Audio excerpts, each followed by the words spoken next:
Você acha que você sente ciúme? Afinal, o que é o ciúme? É bom? Ele é ruim? Qual que é o limite do ciúme? Até que momento o ciúme ele é saudável? Ou então em que momento vira-se a chave do ciúme que passa-se a se tornar algo doentio? Já teve momentos na história que o ciúme era visto como algo completamente negativo. Assim como já tiveram também momentos na história que o ciúme era algo positivo. E aí eu vou tentar nesse vídeo agora discorrer um pouco sobre isso, investigar e tentar trazer algumas referências literárias que nos permita pensar um pouquinho mais a respeito dessa pauta. Ciúme.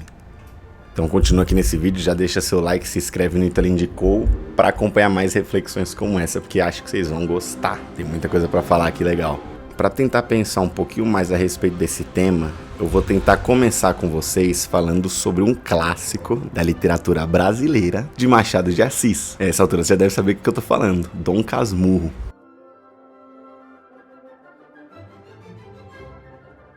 Então o que basicamente é a obra de Dom Casmurro? É uma história sobre uma relação de dois jovens, Bentinho e Capitu, contada da perspectiva de uma única pessoa, o próprio Bentinho. Então pensa eu, Ítalo, te contar uma história de um relacionamento que eu tive, em que você só vai saber um lado da história. Você não vai ter acesso nenhum ao outro lado. E uma história de amor que culminou numa tristeza, numa frustração. Então, partindo desse pressuposto, você já começa a entender que, na verdade, não se trata de um romance, mas de um desabafo, de um sentimento, de todo um negócio que se carrega consigo, que vai muito além da história dos dois, mas principalmente da ótica de um deles, que é Bentinho. E por que eu tô falando isso? Porque nessa obra se estabelece muito a visão de quem tem ciúmes. E aí a gente consegue lembrar daquele clássico, discurso de Bentinho em relação a quem era Capitu.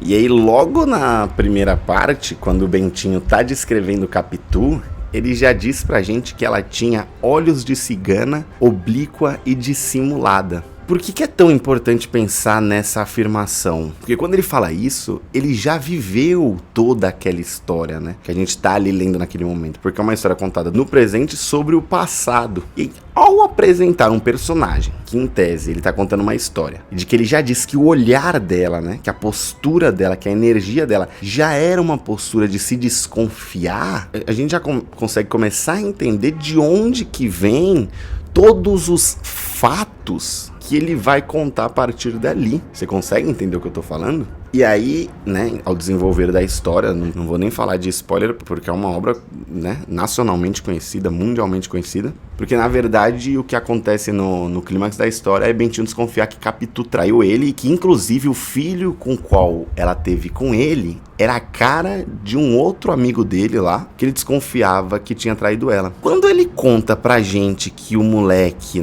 era a cara da outra pessoa lá, ele tá dizendo já com aquele mesmo olhar, com aquela mesma ótica, que julgou o olhar de Capitu, olhos de cigana, oblíqua e dissimulada. Então, o mesmo olho, a mesma visão, a mesma ótica que, entre aspas, revelou aquela identidade, foi o mesmo que definiu o quão parecido era seu filho do cara, Então, não é que a gente está tratando aqui sobre fatos, mas sim sobre uma ótica de uma pessoa dotada de ciúmes. Então, até que ponto o ciúmes ele passa a ser uma certa paranoia a ponto de que você consiga enxergar em determinadas situações coisas que não necessariamente são coerentes à realidade, a ponto de inclusive definir o olhar de uma pessoa como um olhar dissimulado e definir o rosto de pessoas que, enfim, tenham algum contexto com essa situação e com esse sentimento, que levando para uma conotação que seja mesmo te induza a acreditar naquilo, que te induz a acreditar naquilo. E aí, para juntar com isso, eu vou trazer uma outra obra, também de romance, chamada Otelo. E eu vou tentar trazer para vocês uma outra visão, uma outra informação, um outro ponto de vista também muito importante sobre o ciúme, para poder conectar essas duas obras e tentar juntar essa ideia que eu estou tentando passar para vocês.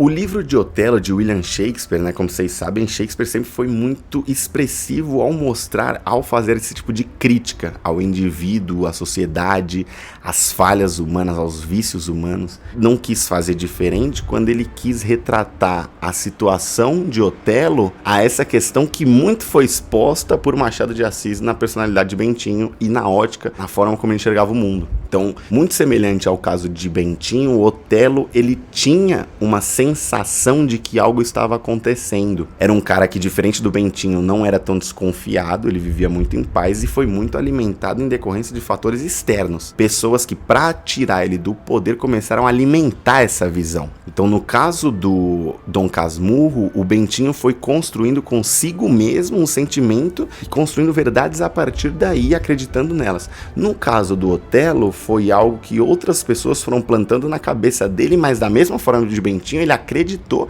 e tornou aquilo uma verdade. Tem uma cena muito forte de Otelo em que ele vai ao banheiro e ele começa a ver um determinado comportamento da mulher dele que é muito esquisito, ele começa a desconfiar, tal, não sei o que, acho que sente falta dela, vai atrás dela, não encontra ela e tudo isso é desesperador. E você tá lendo aquilo e você tá convicto de que a mulher tá, né, traindo o cara da maneira mais sorrateira possível. Até que ao terminar todo esse desenrolo, todo esse enredo, né, dessa cena, volta-se ao fato de que ele tava sonhando. E você fala, caralho, por um momento eu me coloquei no lugar dele e me deu um fucking desespero. Olha o que é o ciúme, né? A ponto de você conseguir sentir até empatia em relação a outra pessoa que por algum momento cogitou tá vivendo aquela realidade. Uma realidade paralela completamente criada da cabeça da pessoa. É muito louco porque no final dessa obra, Otelo acaba matando a mulher dele, ele mata a mulher, ele mata o amante, ele mata todo mundo e no final descobre que nada aconteceu, nada nunca aconteceu. E ele se mata. Tamanho arrependimento, constrangimento com tudo que aconteceu. E tem um discurso dele no final muito emblemático porque ele fala justamente que ele matou o amor da vida dele por conta dos ciúmes. Por conta do ciúme. É muito curioso tudo isso. E é agora que eu vou engatar essas duas histórias e vou contar pra vocês o que afinal eu entendo como conceito de ciúme, o que tem por trás de todo esse fenômeno do ciúme, né? Esse sentimento, toda essa carga. Em ambas as obras, o ciúme nada mais era do que uma paranoia criada na cabeça da pessoa que tinha uma única finalidade. E vocês sabem qual que era essa finalidade? Descobrir a verdade. Então, dentro da perspectiva daquela pessoa, havia uma verdade. Ele só precisava descobrir. Aquilo ali era um fato na cabeça dele. Só que ele não tinha provas, ele não tinha, evidências suficientes para concluir aquilo. Então ele passa a criar, e ir atrás disso, e muitas vezes utilizar até a própria imaginação para que aquilo se concretize na tal verdade que ele tanto acredita. Então, Dom Casmurro tinha uma convicção de que Capitu havia traído ele tinha uma convicção, era um feeling, era um sentimento. E aí para isso ele começou a criar a evidência do olhar dela, ele criou a evidência a respeito do comportamento dela com a pessoa com a qual ele achava que traía ele criou a ideia de que o filho dele se parecia muito com esse cara, ele foi criando tudo isso, toda essa paranoia com a ideia de construir, de chegar até a verdade. Então veja, não é um negócio doentio que meio que vai sendo criado. Não, ele parte da natureza de uma verdade sem evidências. Otelo a mesma coisa. No momento em que foi se alimentando nessa ideia de que a mulher dele estava traindo ele começou a acreditar naquilo, então ele teve uma verdade ali, mas com poucas evidências que conectasse ele até essa verdade. E aí ele vai trabalhando isso.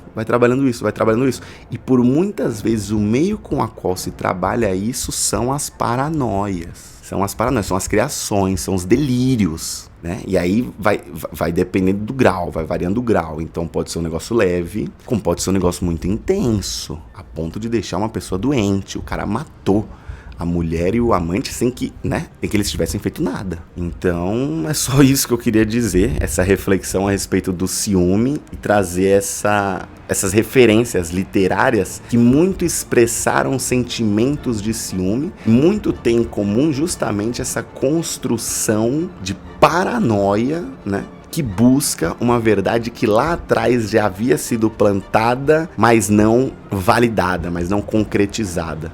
Era só isso que eu queria falar, espero que vocês tenham gostado do vídeo. Eu adoro refletir esse tipo de coisa. E, enfim, deixem aqui comentários sobre o que vocês acharam de toda essa reflexão, o que vocês acham sobre as obras em si. Sigam o Ítalo Indicou, deixem um like aqui nesse vídeo e assistam os outros vídeos que estão à disposição aí no YouTube, no Instagram, em qualquer outra plataforma que vocês estejam assistindo.